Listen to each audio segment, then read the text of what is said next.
on goals and designing your future. If you don't right now feel as if you're equipped to get all you want, just remember, ability will grow to match your strong dreams. That's why the goal-setting process we've discussed is so important. The more you work on this, the more ideas you will get on how you can change, how you can grow. I am nowhere near the person I was when I met Mr. Schoaf 25 years ago.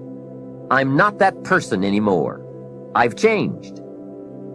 There's nothing you can do about the past, but you can do a great deal about your future. You don't have to be the same person you were yesterday. You can make changes in your life, absolutely startling changes, in a fairly short period of time. You can make changes you can't even conceive of now, if you give yourself a chance.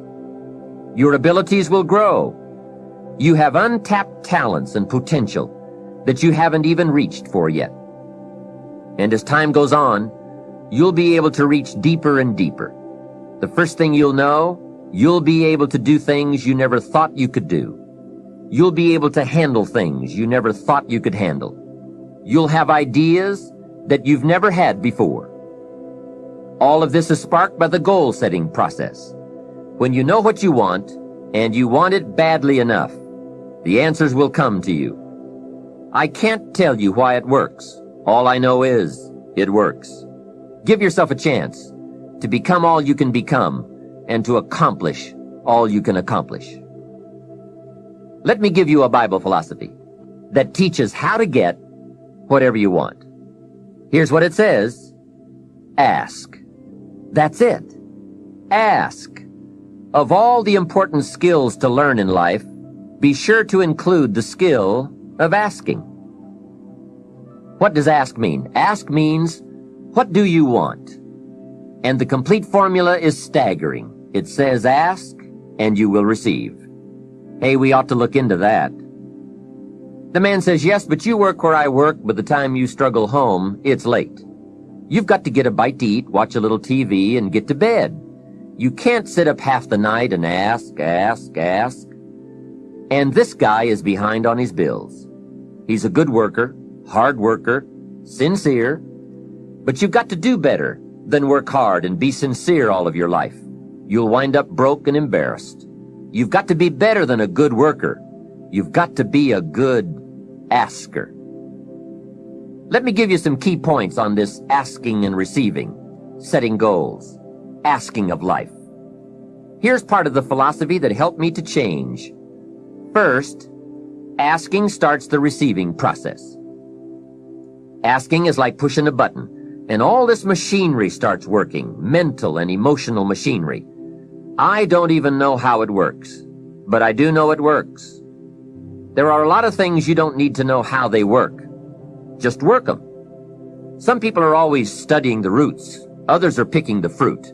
It all depends on what end of it you want in on. So asking is the beginning of receiving. Second, receiving is not the problem. You don't have to work on receiving. It's automatic. So if receiving is not the problem, what is the problem? It's failing to ask. The man says, I see it now. I got up every day this year and hit it hard, but nowhere in my house is there a list of what I want from my life. Can you see? Good worker, poor asker. Third, receiving is like the ocean. There's plenty, especially in this country.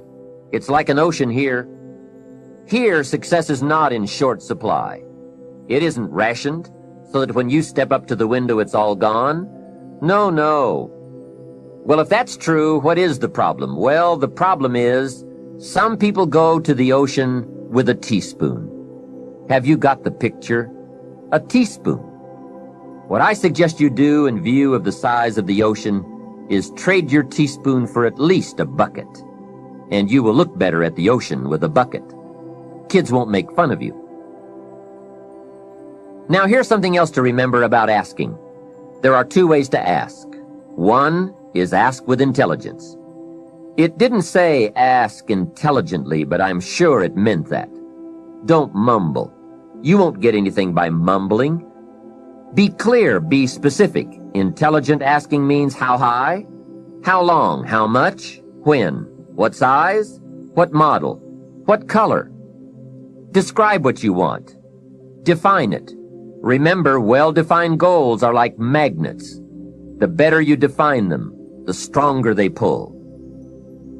And give your goals purpose. Answer both questions. What do I want? That's the object. And the second question, what for? That's purpose. Purpose is stronger than object. What you want is powerful and it will pull, but what you want it for is more powerful. Here's the second way to ask. Ask with faith. Faith is the childish part. It means believe you can get what you want like a child, not an adult. Many adults are too skeptical. They've lost that wonderful childlike faith and trust. Don't let that happen to you. Believe in, have faith in yourself and your goals. And get excited like a child. Childlike enthusiasm. Nothing can beat it. Kids think they can do anything. How exciting.